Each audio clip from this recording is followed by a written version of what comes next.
This is the Yanks Go Yard podcast with Adam Weinrib and Thomas Carinante. Man, oh man, welcome to the Yanks Go Yard podcast, the only podcast that gets you Bronx bombed on a weekday afternoon. I'm Adam Weinrib alongside Thomas Carinante, and last time we were here, we were talking about the Phillies as a model team, and Andy Martino saying the Yankees shouldn't build themselves like the Phillies, they should be more athletic. Well, that's stupid. The Phillies are rampaging to a World Series. Nope, not so much. Maybe it does go dark pretty quickly because the Phillies' best players went 1 for 21 at home in Game 6 and 7, did not do anything at all, wilted to the Diamondbacks twice, and now we got a Rangers-Diamondbacks World Series, and that means we can laugh at the Houston Astros, who did not win Game 7 at home, and believe me, we're going to be doing plenty of that. And here for the commenters saying, oh, Yankee fans, you don't have anything to talk about. Nah, no, we don't, but we can still make fun of you. We can still do that. We can still make fun of you because you choked. You choked hard. And you have your own DJ LeMahieu Game 6 home run moment now forever. And this might be the last podcast that ever remembers that game and the Altuve homer in Game 5 even happened. This might be the end of history remembering that home run. So that's pretty exciting. We do have some Yankees news to talk about, though. Sean Casey gone. Kind of felt like maybe he would be gone, considering he wasn't back, and a month passed after the end of the season when he was supposedly asked back. So makes a lot of sense that he's no longer returning. Another vacancy for the Yankees to fill. And Juan Soto. The Yankees and the Padres have had preliminary conversations. Very preliminary, I'm sure. They would be insane not to have a conversation about Juan Soto, but how far can those get? And will one rival executive who predicts the Yankees will trade a core member of their current offense in a Soto deal be proven right? We're in spooky mode today. Spooky text. Happy Halloween weekend. Thanks for joining us on the stream. 2 o'clock Eastern every Monday and Thursday, except for this upcoming Monday when we'll be at 3:30, swapping time slots with the Baseball Insider stream. I implore you to join me there as well with Robert Murray. But if you want Yankees talk, we ain't talking about the Yankees on that stream. Only viewers can join us at 3:30 and on all your preferred podcast platforms, Apple, Google, Spotify, all the good ones, all the bad ones. Here joining me as always and with a special offer for the fans and listeners and watchers, Thomas Carinante.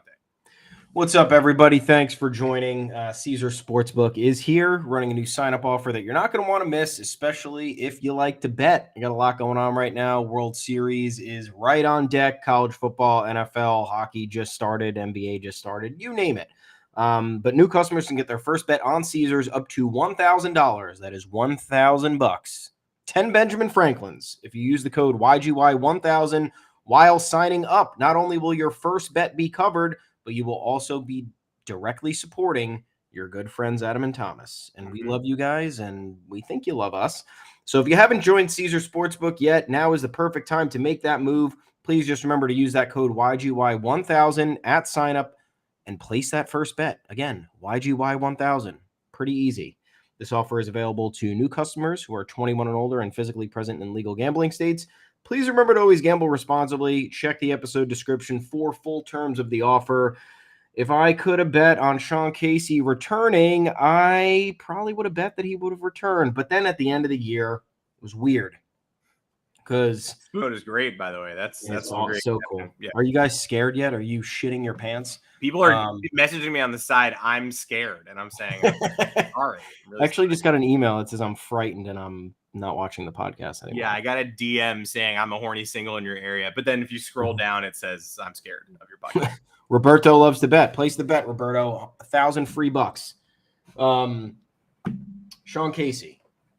I don't know how I feel about this. I feel like this is more of an organizational failure. The communication at the end of the season was once again wrong and dumb.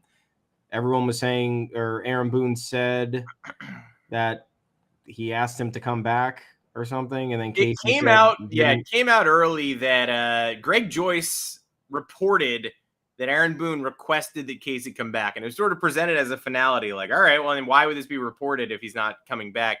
But there was always a Casey element to this. He's never been a hitting coach before. Yeah. He took an internship with the Yankees for 2.5 months. It didn't really seem like this was a desired career path. He'd been killing it on MLB Network for like a decade. So of course he's going to have to say yes. And when it was walked back so quickly at the end of the season, like, well, he's not coming back. We just now no formal offer has been. That's when it seemed like, maybe they're going to find an alternate pathway. But he officially walked away yesterday, announced it on the Mayor's Office podcast. And then we got the dueling narratives of the sources reporting on sources. And that's when I know you got annoyed when you saw the conversation about, well, there was some confusion when Casey got hired. He was too different from Dylan Lawson. It was like, that's the guy we canned for sucking. Like, isn't that the whole point?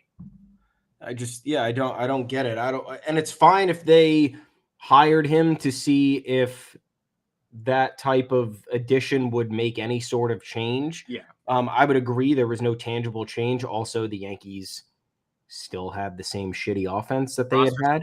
Yeah, it was worse. It was worse than it was when Dylan Lawson was there, and the Yankees managed their best stretch of the season when Sean Casey was hitting coach. Again, not saying that he made the difference, but you weren't going to see night and day results when you gave the guy 2 months to figure out how to revamp one of the most disappointing offenses in the entire league that was riddled with regressions, lack of balance, injuries, bad players. So the list goes on and on. That report that came out that suggested that there is a disconnect between how the major league operation works and the minor league operation works in terms of the analytics and the flow of information. That is just it's malpractice at its finest. I don't understand how you're even dealing with that type of discord. That means there's so much more wrong than you could have ever imagined if that is indeed the reality. And if they hired him thinking that he would be similar to Dylan Lawson, I don't understand what the point that I don't understand any of it. I can't even speak. We can't act like it's unintended consequences, that some rookies found it disconcerting that when they moved from AA, AAA to the majors, they were dealing with a different kind of coach, because that's what they hired. That was the whole point. And I guess moving forward, what they should do is find someone with Dylan Lawson's philosophies, because a lot of people pointed out when Lawson was fired, hey, what's happening at the minor league level is working. These minor league teams are top of their divisions in terms of average, in terms of power. They even have good K rates. Only the AAA team this year regressed. Every other minor league team took steps forward, which is why I'm seeing people talk about maybe bring the AA Somerset hitting coach Hirsch up to the major league level. Hey, whatever it is, I think the bottom line was people agreed, hey, whatever's happening in the minor leagues is working, but Dylan Lawson is a terrible communicator who the players don't listen to or trust. And so they hired Casey to be a better communicator. He appeared to fix Gleyber Torres. He appeared to do something in DJ LeMahieu. But of course, the minor leaguers who come up are going to be hearing something else, because they're literally going from one program to a different one. Sean Casey improved the Yankees' patience, not power, none of the other offensive numbers. It was nice to have him there. Andy Martino insinuated Aaron Judge is going to miss him. He can still call him. It didn't work having a random schism between the minor league level and the major league level. Now you got to find a Dylan Lawson who's able to communicate his message and who people don't actively tune out. So that's next up on your agenda. Yeah, and I mean, the communication issue is ever present. Brian Cashman, terrible communicator. Hal Steinbrenner, hands off, not confrontational. Aaron Boone, I don't care how many people tell me Aaron Boone's a good communicator, I will never believe it. No. You watched the clip of him talking in 2003 after making it to the World Series, and you just pointed that out. It's like it's the same guy. It's a man from 2003 and a man in 2023. They sound like the same dude, fumbling for cliches at all times. Just never an original thought. Just everything has to be contrived. The communication thing here is probably more so fortifying the argument that this is what the problem is starting from the top. Obviously, Brian Cashman was probably involved in interviewing Dylan Lawson for the hitting coach job, and he probably saw nothing wrong with Dylan Lawson because he also doesn't know how to communicate.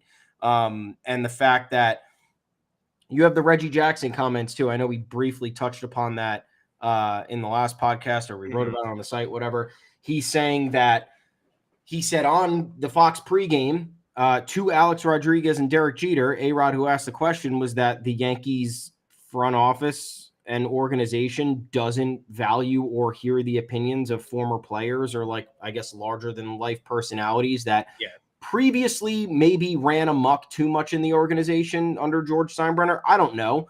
But those opinions are good to have, whether you're listening to them or not. I think just having somebody who has a lot of experience around the game and had experience with winning and had a career that spanned multiple eras probably is valuable. The Eras Tour?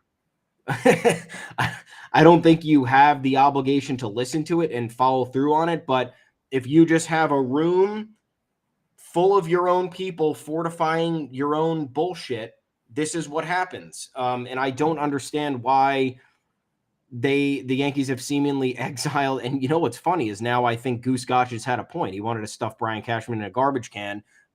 We thought that was a little bit inflammatory. Now I don't know.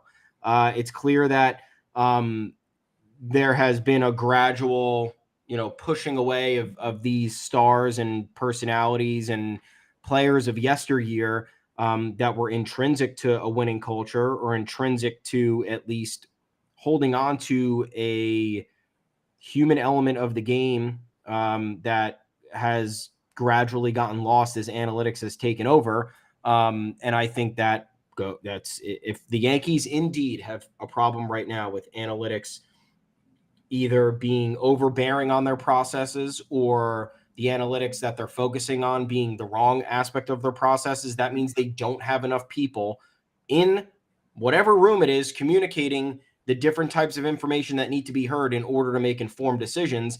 And I think that in a vacuum, Reggie Jackson's comment, sure, like, could he be just upset because the Yankees didn't feel a need for him to have any influence anymore? Absolutely. But you look over time and why hasn't Derek Jeter been more involved with the Yankees? I'd love to know that. I don't know why. I don't know if Derek Jeter hasn't had an interest, but he got the job as president of the Marlins. So he clearly had interest in being involved in baseball in some capacity. Why would your most winningest player in modern history not be part of the organization after his career is over? Alex Rodriguez was special advisor for like 5 minutes and they got rid of him. Carlos Beltran, I understand everything that transpired with the cheating scandal. That might be a moot point, but Goose Gossage and all these other guys who were present at spring training who had some sort of influence just completely gone, and the Yankees, there's no trace of it. Like Andy Pettitte just randomly shows up this year, and it's like, oh, you thought that might be a good idea? Cool. Like, glad you finally thought that, but I don't know how we got into here after everything that has happened, and now they're maybe realizing that was wrong. I don't know, but I think the hitting coach scenario, especially because the way Casey described it, I don't not believe him. I obviously think being with your family, especially shortly after a divorce and you having 2 daughters, is important, but he's working for MLB Network that is in Secaucus, New Jersey. I don't know how being in the Bronx makes you that much farther away from your family. Maybe more questions need to be asked there. I don't know, but this is all weird. It doesn't feel right. And whether Sean Casey was the right guy or not, I don't think this was handled correctly. No, absolutely not. And you're seeing names like Tino Martinez and Nick Swisher pop up from the Simonetti source. I mean, I believe both of those. Tino used to coach for the Marlins.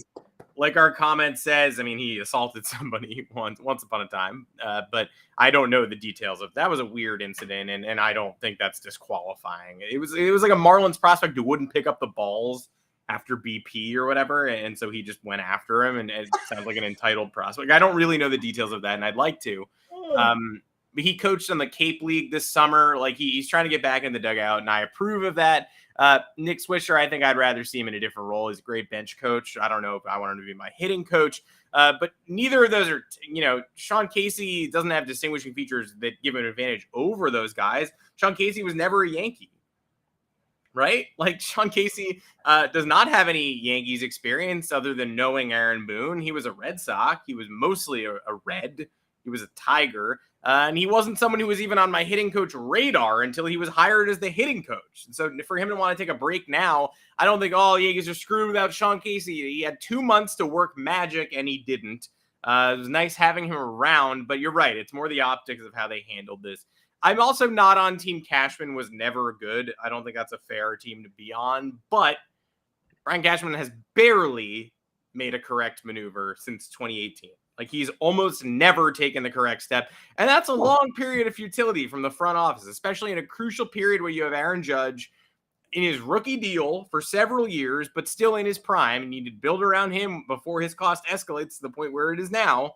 And he had a large window, and he got Garrett Cole. Congrats. Year and a half too late. 2 years too late. And it's a great move, but now he's towards the end of his prime as well, and the roster is worse than it was when he started. So from Stanton to today, yeah, nasty work by Brian Cashman, and that would be fireable for most, for sure. There's no question about it. You look at all these other organizations too, where fans they're starting to be a little bit unrest. Dodgers fans a little bit frustrated with the Dodgers processes. Sound exactly like us. It's crazy. Yeah, it's wild, and I understand the Dodgers have had a lot of success in terms of stability from since 2013, and especially since when Andrew Friedman took over. But heads are going to roll if there's not postseason success, or at the very least, if there's massive postseason embarrassment, which is probably more so defined the Dodgers' tenure with Andrew Friedman than not. You can't get eliminated in the NLDS as, one of 3 best teams in baseball 2 years in a row and 3 out of the last 4. It's just not acceptable.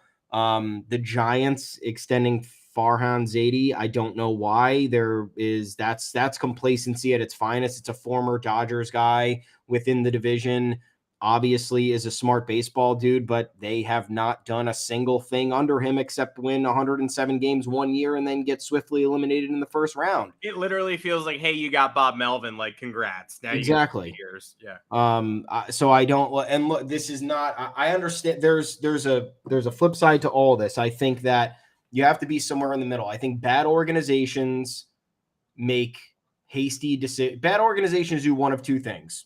They sit there and they allow the mediocrity to pursue, or they let the same processes that don't work to last, 4, 5, 6 years longer than they need to, or they make constant hasty decisions that set the team back. You fought like somehow it's worked for the Red Sox, but you'll never see a 5 different regimes in a 20-year span and have it result in positive output in championships and division titles. It just doesn't work like that. So you need to be somewhere in the middle. And a lot of these the Yankees are the extreme version of letting the same thing persist over and over again. Brian Cashman's been here since 1998. What Damon Oppenheimer is 2004. Michael Fishman's 2005. 1938 for Fishman, I think. 44 for you saw Oppenheimer. That was the 40s, so he's been around. It's been around since World War II, I think. He went right from running scouting on where the bomb should drop to running the Yankees. So I'm gonna scout high school. He's looking at a big map, going, okay, so we'll do Japan, and then I think we'll do George Lombard in the first round. Oh man, that's good.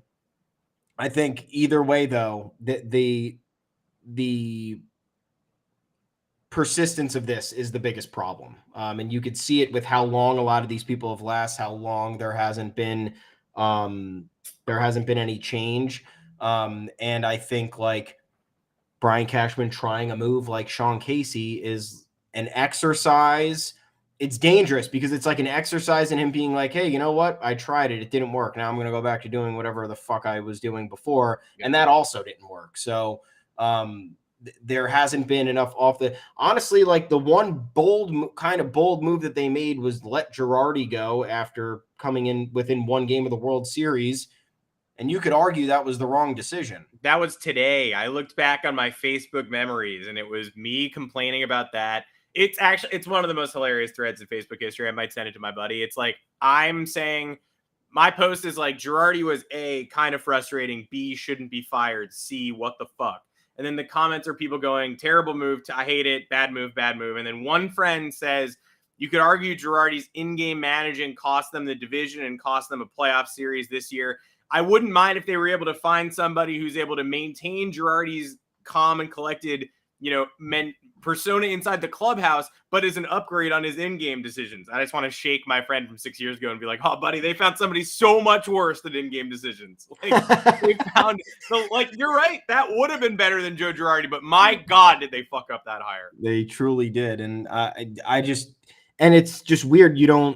There aren't many people who will lose their job after coming within one game of the World Series. Like, it's just bizarre where the Yankees draw the line with decision making and then like shockingly make they shockingly make some sort of weird maneuver. And it's like, wait, why are you going to do that? You never do this. This is not anything you would ever consider. Why is this happening? But either way, again, whether Sean Casey was the guy or not, I don't think is really the topic here. The topic here is that, once again, you end a season with more questions than answers, and there is zero urgency. Sean Casey, if he was coming back or he was not coming back, should have been decided within a week after the season.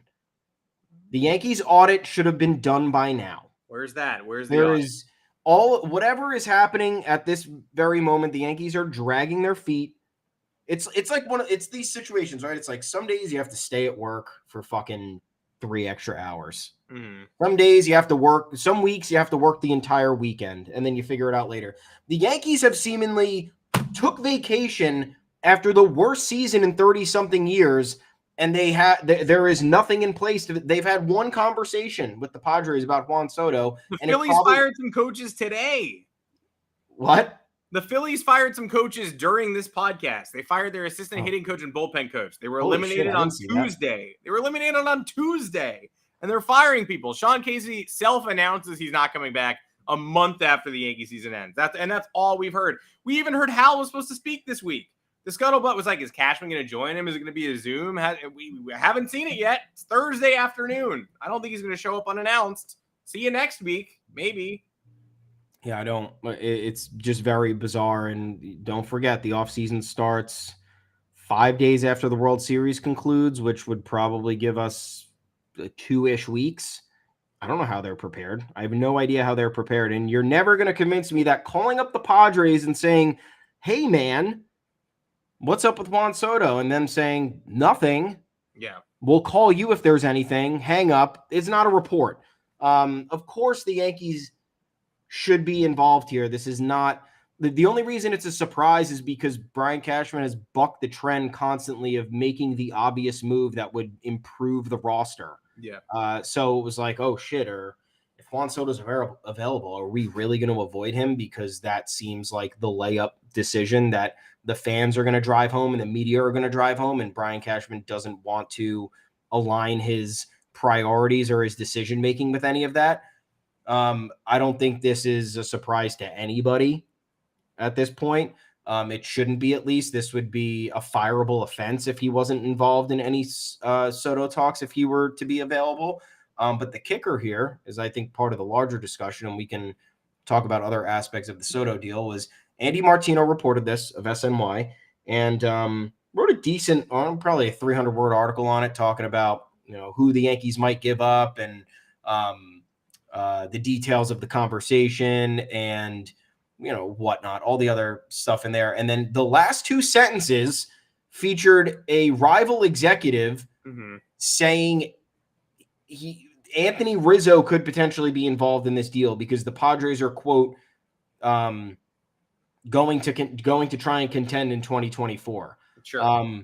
This would be far too easy. It would stun me. It would be absolutely. I think it would be a giant plus for the Yankees. You get, I think, first base is a relatively easy position to figure out. It's one of the more deeper ones in the league. And I like Anthony Rizzo, but I don't think his time here has been special. Take away this 2-month slump, like outside of that, like his time here has been fine. He's been rock solid, but nothing like where you're like, I'm not trading him, or I have to see another year of Anthony Rizzo. He's got $23 million left attached to his name. If the Padres want to take that on, go ahead. Maybe they want to have this thing come full circle since they were the ones who originally traded Rizzo to the Cubs back in 2012 or whatever it was. Also concussed him, yeah. Yeah, and then concussed him. I don't know. Weird, but people are sitting here being like, what the And it's like the Padres do crazy stuff. I'm not taking this at face value, but I wouldn't put it past them to have some sort of creative, wacky deal transpire here where they get a couple of major league players, whether they cost a decent amount of money or not, because they want to remain in contention. They quite frankly have to remain in contention because Manny Machado's not going anywhere. Xander Bogaerts isn't going anywhere. Fernando Tatis isn't going anywhere. Joe Musgrove isn't going anywhere. Yu Darvish isn't going anywhere. So whether you like that core or not, you're stuck with them, and you need to improve the roster around them, especially if you're losing Hader, you're losing Soto potentially, and you're losing Blake Snell. Mm-hmm. There was a hilarious, somebody had a funny mock trade. They were like, this could work for the Yankees, and it had Soto and Cosgrove on one side. I was like, did you mean Musgrove? And I clicked Cosgrove. Some dude, Tom Cosgrove, yeah. Tom Cosgrove. I was like, yeah, okay, I think I'm good. Like, we don't need to mess up the Soto package with just like some guy. Yeah, I just don't foresee it actually including Anthony Rizzo. It's deeply odd that a rival executive would posit that. Because I don't know what a rival executive has to gain. He was just spitballing. I'm like, I don't know, maybe they just include like a mid-30s first baseman. I don't know, maybe they do, but like unlikely that they do. They want to trade Rizzo. It probably takes the Padres are trying to shed like $50+ million in payroll from what we've heard. If you're going to give up Rizzo, probably got to take Jake Cronenworth. Probably got to take another expensive contract. Fine. Not Tom Cosgrove. I'm not saying I wouldn't do it. I'm just saying it's not going to be like Rizzo and 3 prospects for Soto. Okay, great. Well, the money's kind of a wash there, and it's a longer-term commitment to Rizzo. It would probably have to be Soto and Cronenworth, Soto and Matt Carpenter for Rizzo and 4 prospects. I mean, it's going to be not an insignificant prospect haul. I am tired of people saying the Yankees don't have the prospect haul to get this done. Baseball America ranks them as a top-tier farm system for a reason. The Red Sox farm system is deeply incomplete. I'm sick of hearing that like they're the ones who are in a great position and the Yankees have no ammo. The Red Sox have Marcelo Meyer, who hit like 180 at AA this year and 230 overall. He's their crown jewel. They have Roman Anthony, who's an extremely toolsy outfielder. They have Kyle Teal, who's probably a future starting catcher in Major League Baseball. They have no pitching. They have a 3-man farm system with some lottery tickets at the bottom. The Yankees have overloaded pitching. Spencer Jones at the top, Anthony Volpe and Oswald Peraza, and Estevan Florial. And Everson Pereira. Florial is a non-factor. But those 3 guys are major leaguers who just graduated the farm system. They still count to me. You're not going to trade Volpe, but you can trade the other 2 guys. And there's so much, like if you think the Red Sox have talent at 18, 19-year-olds at the deeper levels, the Yankees have the best FCL team in the history of the league. Add in guys like Ben Rice out of nowhere hitting 340 this year, and you have a pretty solid farm system. Fangraphs, which Red Sox fans love to cite as a publication that hates the Yankees farm because they ranked them like 25th. They don't re-rank after March. This is just true. This is not cope. This is accurate. They rank before the season, then players break out, and they don't rank again until the next season. They have Chase Hampton as the Yankees' 60th best prospect. Good fucking luck if you think they still think that after 2023. This is just factual. This is not something that you can fight on. Too many Red Sox fans the last couple of weeks are like, Fangraphs hates the Yankee system. Yankee fans saying they haven't upgraded that ranking in 8 months. And then Red Sox fans saying, oh, great, now you're finding a way to justify your low ranking. Cope. It's like, it's not cope. It's literally what's happening. Internet culture is so toxic. You cannot have a real conversation about facts anymore. You just never can. The Yankee system is not terrible. The Yankee system is actually very good, and they have a lot of what the Padres are looking for. I also just hate Marcelo Meyer as a prospect.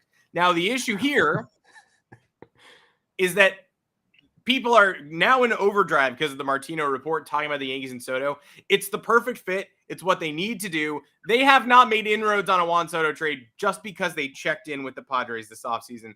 They have not made inroads on a Juan Soto trade because they were scouting the Padres at last year's deadline, which was Martino's other nugget from today. He was like, by the way, I forgot to include this in my piece. The Yankees were scouting the Padres last summer. Knew that. I know why you forgot to include that in your piece because it's completely irrelevant.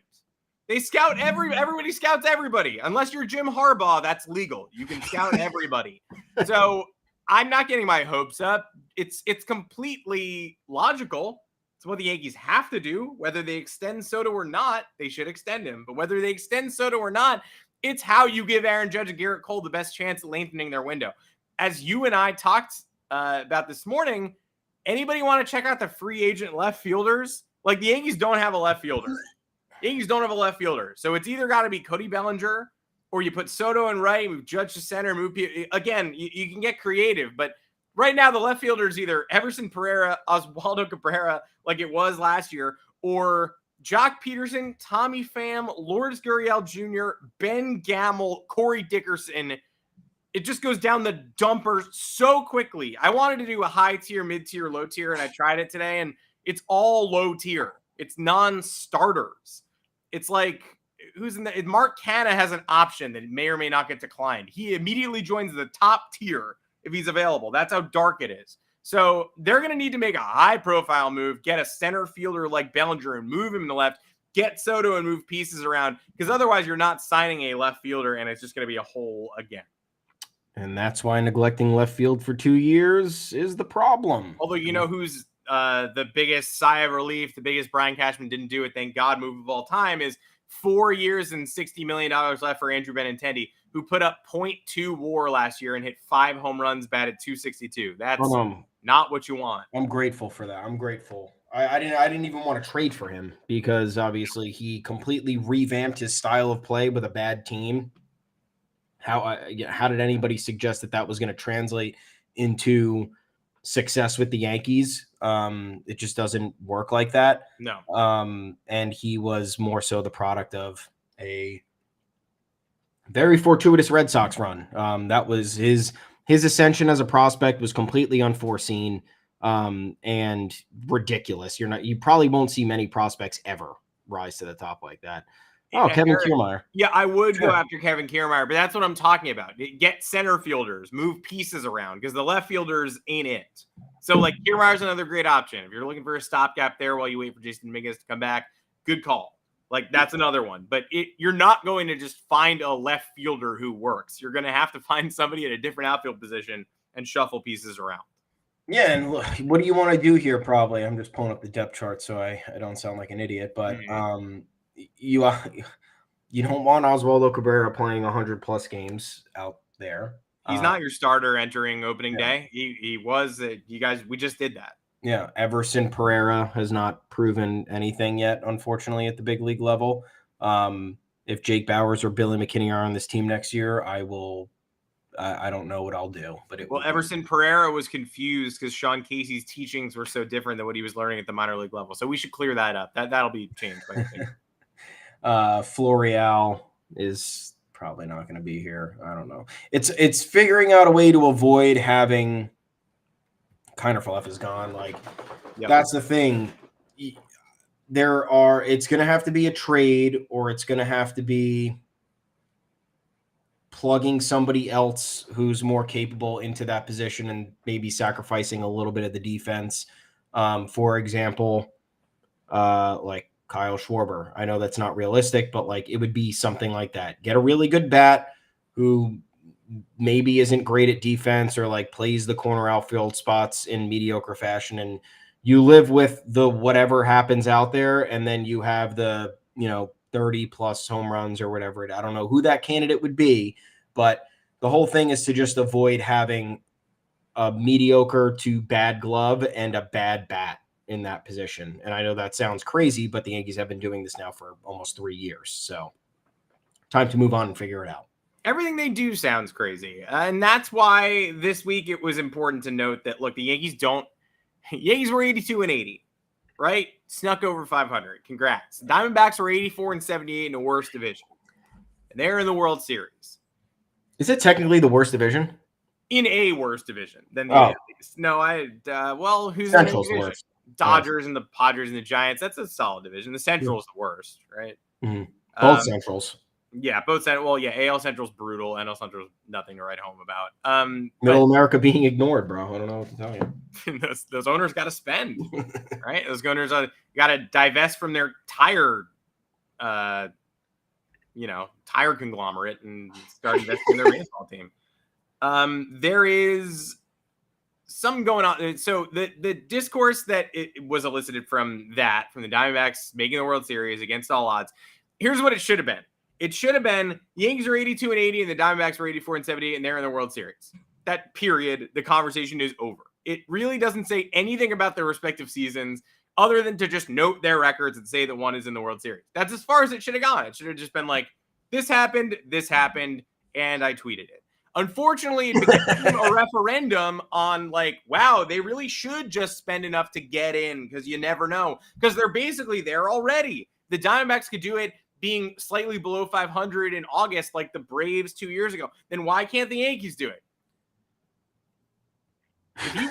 If you watched this year's New York Yankees team and thought that they were like the Diamondbacks, who contended for the playoffs all year, slipped at the end, and then were able to get into a short series and have 3 aces, then I don't know what to tell you. But the Yankees had Garrett Cole this year. That could have helped in a game 1. The Yankees did not have a Merrill Kelly. The Yankees did not have a Brandon Pfaadt. They didn't have anybody step up to even be their number 2. So they can't do the same thing of like, well, you need 5 starters in a regular season, but you need 3 starters in the playoffs. They had one. They had one starter you feel comfortable with in a playoff series. So that's 1. 2, the Diamondbacks were 84-78. This is probably, I'm not saying this is the worst record they'll ever have or them making the World Series is the worst they'll ever do. But this is an ascending team that theoretically this is the worst they'll ever be. Right? Alec Thomas, Corbin Carroll, Pfaadt, Saul Frank, Ginkel, Moreno. Like, these are a bunch of rookies finding the spotlight in October and excelling in it. A bunch of rookies isn't usually a recipe to a 98-win season, but it could easily be a recipe to playoff success. Great infrastructure, Mike Hazen. Great manager, Torey Lovello. They are a perfect underdog story. Do I think they're going to do this again next year? I don't. Do I think they could be a World Series contender again in the next 3 years? Absolutely. But do I think the Yankees roster, woefully incomplete, full of injuries, using Bowers and McKinney, do I think if you just put them in a playoff series, they could sneak through to the World Series and beat the Phillies, whose best hitters all choked in game 6 and 7 because Kelly and Pfaadt were good and the bullpen was great? Do I think if you just took this obviously inferior, injured, banged up Yankees roster that never gelled and never got hot and never got healthy at the right time, you just put them in the playoffs? No, I don't think that they could randomly find their way to the World Series just because a young, hungry, athletic, ascendant, well-managed, well-run Diamondbacks team did it. That's not a conversation. It's not at all. It's people just putting 2 numbers together. You want to talk about people who value analytics.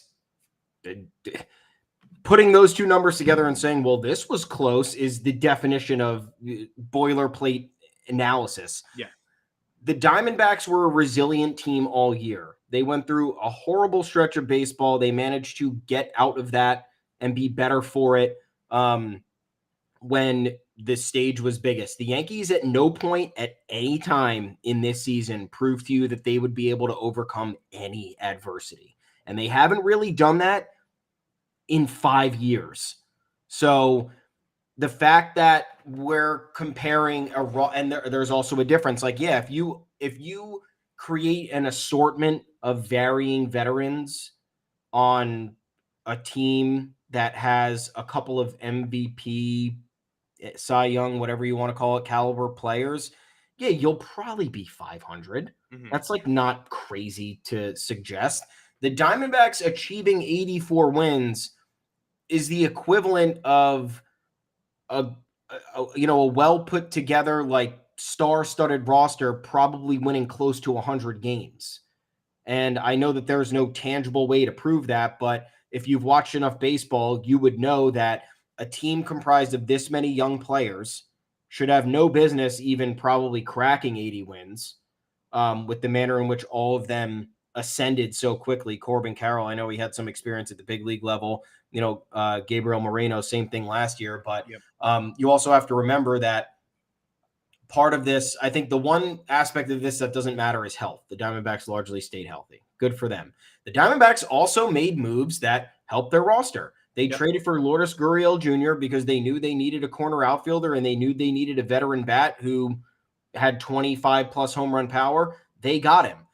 Madison Bumgarner sucked, and they said, fuck it. You're gone. Doesn't matter how much we're paying you. Yeah, No way. We don't need most you here anymore. expensive free agent signing in the history of the franchise. And they were Yes. just like, this is not working. You have to leave. Goodbye. Sorry. Evan Longoria. We needed an experienced MLB player who could play good defense and is a good enough bat to be in this lineup. Welcome aboard. Good culture fit, helping out the younger guys. The list goes on and on with the spot on moves that this team has made. Have they surprised me beyond belief? Absolutely. I thought that they were going to miss out on the playoffs. And obviously, you see the clip circulating where if Seiya Suzuki doesn't drop that fly ball in Atlanta, the Diamondbacks probably aren't even in the playoffs. But guess what? Not really how life works.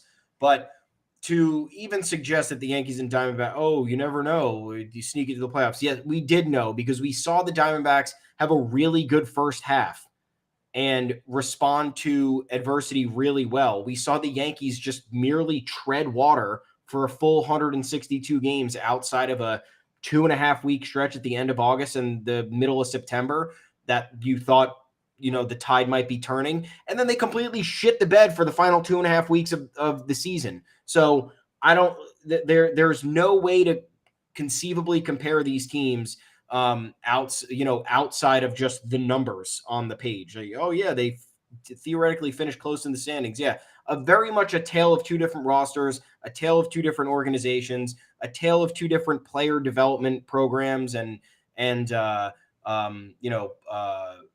pulse on the clubhouse, whatever you want to call it.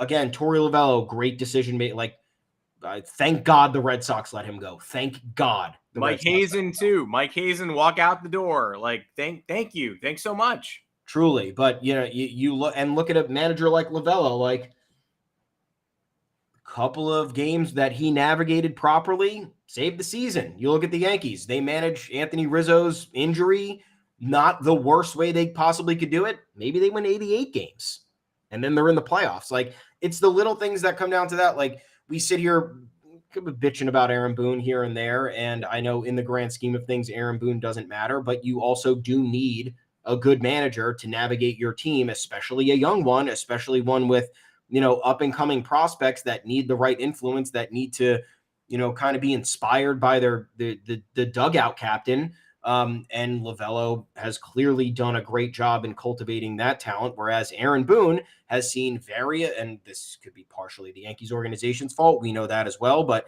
he has seen countless prospects and top young talent come through those doors and get worse and worse and worse, with the exception of Anthony Volpe and Jason Dominguez. And I think even so, we'd say Anthony Volpe's rookie season left a lot to be desired. It did. Just the idea, like, is it possible that the Yankees could have snuck through the playoffs with their current roster? I guess extremely, extremely unlikely. Garrett Cole every third day. Yeah. To use an outlier season like this Diamondback season, this is the lowest winning percentage combined ever in a World Series. And if you look at that and you're like, see, that means the Yankees could have made it. I mean, yes, technically that means the Yankees could have made it. It means the White Sox could have made it if you let them in. It means the Mets could have gone to the World Series. It means any number of things that wouldn't happen or did not happen. It really has no bearing. And if it happened this year, it means it's probably not going to happen again for another 40 to 50 years. So congrats to the Diamondbacks on getting it done. This year's Yankees team was not making the World Series and should not leave it up to chance and should not pretend that they are able to just be this year's Yankees team and go to the World Series next year with no changes. The Diamondbacks made numerous offseason moves to get here. The Yankees were humbled at the end of last season, brought Judge back, not a move, had to do it, but not a move, and then got Carlos Rodon and nothing else. Which leads us to who humbled the Yankees at the end of the last season. Who was that who knocked us out of the playoffs and won that world? They did win the World Series last year. But I'm starting to forget who they were because for the second time, it would have been so great if the Houston Astros' only World Series title in franchise history was the cheating one. That would be great. It would be great if they never got another one. But 2 World Series in this dynasty, the 7-year run of ALCSs, they have won 2 World Series. I guess it's really hard to win the World Series, but I feel like if you make the ALCS 7 times, you're going to want to win like 2 more World Series. Feels fair. This is the second time ever that a team has lost every home game in a 7-game playoff series in Major League Baseball. Who else did that? The Astros 4 years ago. The Astros did it in 2019 against the Nationals. They went and won all 3 games at Nats Park and then blew 6 and 7 at home. The Astros did it in this year's ALCS. Blew it. Martin Maldonado said in game 5, they woke us up. They actually, in fact, did not wake you up. They put you back to sleep. Maldonado was the worst regular in this. That's how you know. Literally, it's like a canary in a coal mine. If Maldonado's hitting RBI singles, you're like, we're fucked. The Astros are winning the World Series. If Maldonado's striking out in crucial situations, you're like, oh my God, thank God Maldonado's in the game, because he's not good. He's not a good hitter, and he won't give up the stranglehold on the catching position. The Astros don't die until they're dead. They just absolutely don't. I thought they had a chance down 8-2 in that game, because they did. And then even in the 9th, they wouldn't go away. Altuve home run. We got 2 guys on base. It's 11-4. Aroldis Chapman is in. I don't think anyone outside of Chapman and Craig Kimbrell could have possibly blown that game or made it interesting. But Chapman was in the game, prepared to blow it or make it interesting. And finally, blessedly, they go down. And we don't have to think about them for another calendar year. This could be the beginning of the end of the Houston Astros, who don't win in the ALCS, by the way, unless they face us. They have an under 500 ALCS record in games, unless they play the New York Yankees, who they own. So if you take us out of the mix, they're not that unkillable. You can go get them. We just can't. Yeah. 12-5 versus us, 11-14 versus everybody else. In the years that they have beaten us, they are 2-3 and 2 for 3 in World Series. And the one that they lost was the one against the Nationals. Hilarious. Yeah. So it's just it's embarrassing for us. And I thought I celebrated. It was more so a sigh of relief for me with the Astros. Like, I'm not sigh of relief. It felt like a 3-week surgery. Yeah. I'm not talking shit to these people. I have no time for these idiots. It's one of the dumber fan bases in sports existence. But it's embarrassing for us. And I couldn't help but think that, because like, you have someone like Adolis Garcia, who's never been here, who got traded for cash, got DFA'd by the Rangers so they could sign Mike Foltynewicz before 2021, and every team in baseball passed. We don't want him. He came back. Yeah, I'm not saying the Yankees should have been on there. I know some people are probably of that belief, but just the fact that somebody like him, not even that he could do what he did in the series in totality, but he can stare down a team that has legitimately run the league for the last 7 years, the American League for the last 7 years, and tell them to go fuck themselves in games 6 and 7 on the road with the offensive output after they had they had played a role in victimizing him by hitting him with that fastball. And then you have Maldonado talking shit, acting like Garcia was the instigator when all he did was hit a home run and then got hit in the back with a 98-mile-an-hour fastball. It's like, what? He comes back, no problem. Get 9 RBIs in the last 2 games to get them to the World Series. You can't find a single player on the Yankees who has done a fraction of that against the Astros. A fraction of that. And it's beyond embarrassing, because you had players like Montgomery on the Yankees that managed to punk the Astros, never even got the chance as a New York Yankee. Nope. You have someone like Chapman, who fumbled against the Astros for 3 years. No, he wasn't in 2022. I'm sorry. But during the regular season against the Astros countless times, in the 2017 and 2019 CS countless times when he was a better pitcher, couldn't handle the Astros. Then he comes in and throws 3 2/3 innings and only gives up 1 run. I know a couple of those outings were garbage time, but still. You have Corey Seager, who I understand was not a Yankee, but you're watching former Yankees or should be Yankees, or players who have such a lack of an experience, but have managed to overcome all the pressure and the bigger moment and have been better for it, like Garcia. And you're just sitting there and you're like, what? You have someone in Bruce Bochy, who also was available for the Yankees taking, just making aggressive pitching decisions and putting his players in the right spots to succeed. Like, it just would be nice to maybe have a manager. I don't know. There's just so many things wrong with the way that the Astros have been handled by other teams while we sit back and watch. And it's not like, I'm not saying it should be easy, but it's like, should we be getting steamrolled every time? Because I understand you lose 6 games in the 2019 CS, but like you were fighting tooth and nail to make it competitive and you still didn't. The Yankees didn't. Then you get swept in 2022 and you're theoretically supposed to be better. And then this underdog Yankees team in 2017 that had no business being in the ALCS was the one that came the closest to slaying the Astros. One game within the World Series, and it was a competitive series the entire time. Because in 19 you felt like they were dead after losing those 2 games at home, and you're like, great, this is a waste of time. I was at game 4. It's the saddest, one of the saddest games I've ever attended. They get killed to knock on short rest. Sabathia comes out to the mound, rips his shoulder apart. Like, they're not winning the series after that. And you're watching these other teams, like even the Nationals, even the Rays that one year, and it's like, how are these other teams managing to overcome whatever the obstacle or the roadblock is? And the Yankees are sitting there like they can't figure it out. They've been dumbfounded time and time again, and they've gotten worse and worse and worse over the course of 7 years against the same opponent that actually also had gotten worse. Yes. You lose Carlos Correa, great player, intrinsic to that culture, in my opinion, gone. Okay, fine. We'll beat your ass with Jeremy Pena. You lose George Springer, also a very intrinsic player to that. Great. We'll put Chas McCormick in there. He'll kick your ass too. I don't know any of these pitchers that they've had, I do know who they are, but like, where do they come from? Where does Brian Abreu come from? Where does Christian Javier come before his Game 7 meltdown? Where did he come from? 4 games, can't hit him. Nobody can hit him. Yankees can't hit him. Luis Garcia, you are signing people for $50,000 and turning them into aces. That's unbelievable scouting. The Yankees do not have that. Yeah. And I don't know.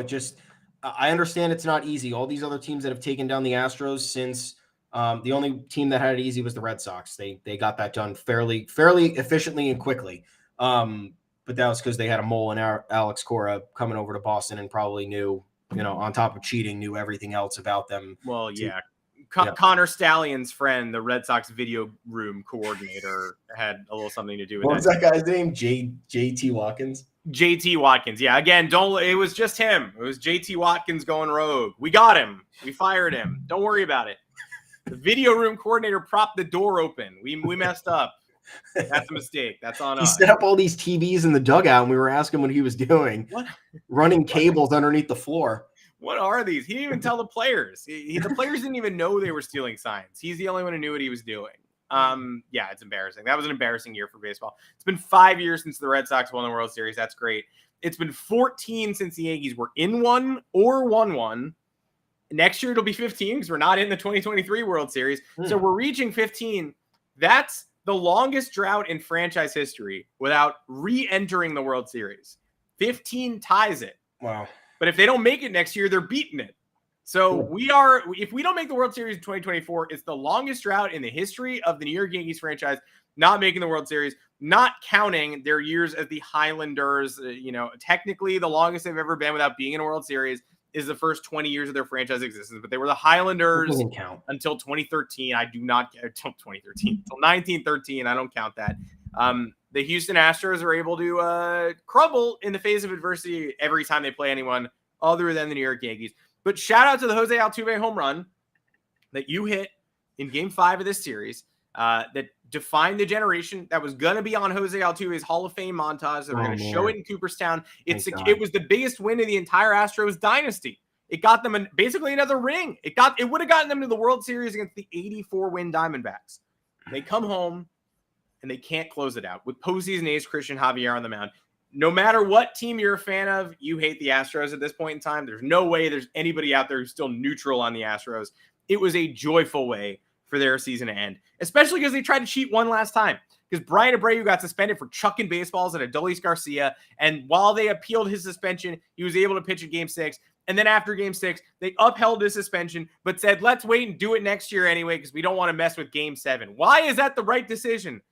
The upheld suspension saying that you did what we thought you did. We still believe you hit him on purpose and you should be suspended for it, but not now because it would be too uncomfortable and annoying for the Astros to not have one of their top relievers in Game 7. Let's do it later. We all agree he did it. Suspend him later? Kick the can down the line? Suspend him for the opening series of next year? Suspend him for the ring ceremony? Get real. Anyway, he came in a game 7 and gave up some runs. So karma got him. The Houston Astros lost the series. And now Dusty Baker, the only redeemable part of the Astros, is riding off into the sunset. So that's awesome. It feels good all around. And somebody made the excellent point. I think it was, I don't remember I wish I remember. So I feel like it was Alden Gonzalez, who's ever writing about them for MLB.com, was like, hey, now that the season is over, can we all acknowledge that getting Justin Verlander back, paying a good portion of his salary, and trading your top 2 prospects just to do that is kind of a thing that desperate teams do? Yeah. Like, if they'd won the World Series, obviously, yeah, okay, one last ride, the old cowboy, Justin Verlander's back. Now you're starting to lose pieces. What you have now clearly isn't good enough. The Rangers overwhelmed them. The Astros got really lucky. Astros maybe should have gotten, if Max Scherzer doesn't start in game 3, we don't even know how far this series goes. Your top 2 prospects are now Mets. You're betting on he'll be 41 next February 20th. That's who you're trading prospects for, and it did not get you another World Series this year as the roster starts to fall apart a little bit.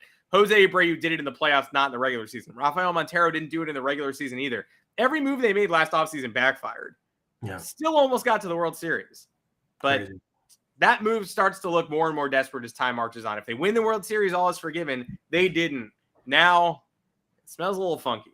Yeah, I'm not going to fault them for that because that's kind of what, if you believe in your team and look, they were again one. They should have in theory won. They didn't. They choked, and that's the end of the story. But I think that at the very least, we can hope that comes back to really bite them because you have Altuve hitting free agency after next season, Bregman hitting free agency after next season.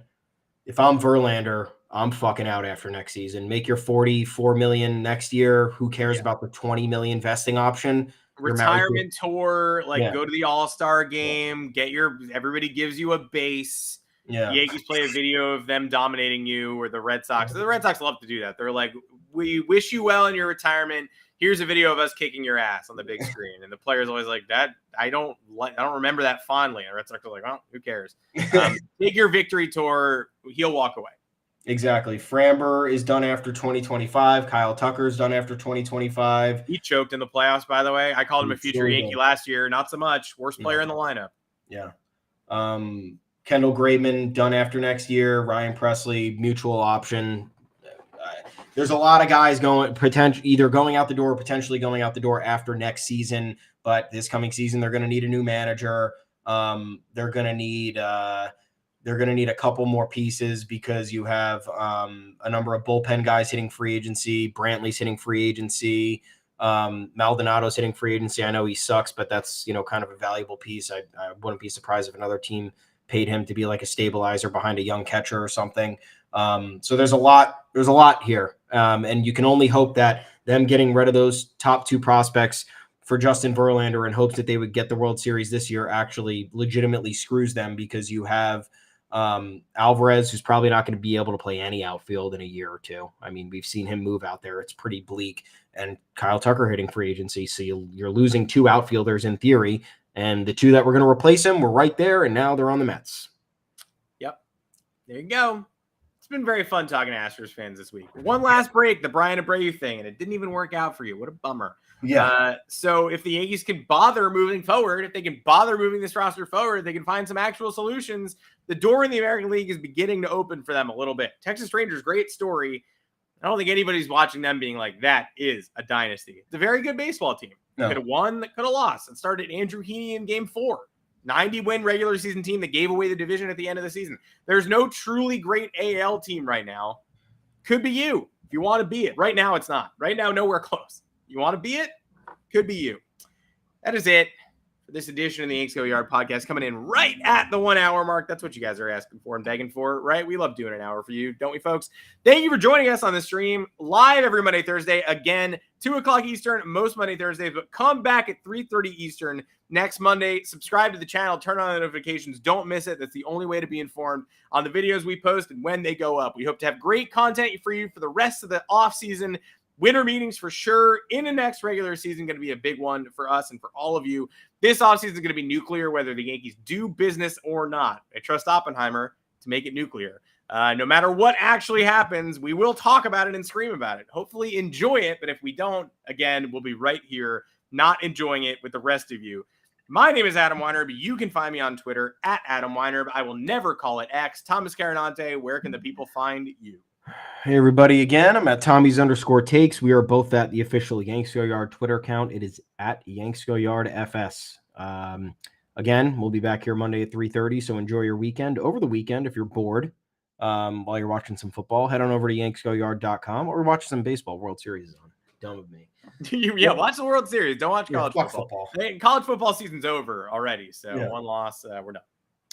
Let's head on over to yanksgoyard.com. We got a ton of content there, a lot of off-season stuff that we're analyzing and looking at before everything's going to hit the fan, like we said, in 2 weeks. So you guys reading, commenting, helping foster the community would be great and very helpful, and we're all having fun while we're doing it. So until then, we'll see you at 3:30 Eastern live on Monday right here, and have a good weekend, everybody. Happy Halloween. Have a good weekend. Happy Halloween. I don't know what you guys are dressing up as, but maybe dress up as the Spectre haunting the Astros. Dress up as 2025 free agency. Get your Framber Valdez jersey. Hopefully it works. We shall see. Should we go with the spooky font next week again? Let us know. Yeah, no, twice. Yeah, because this is the weekend where we celebrate Halloween, and then Halloween is Halloween. So we have to. I think we're probably going to do it. I think we'll see you on Monday with the spooky font. Until then, take care, everybody.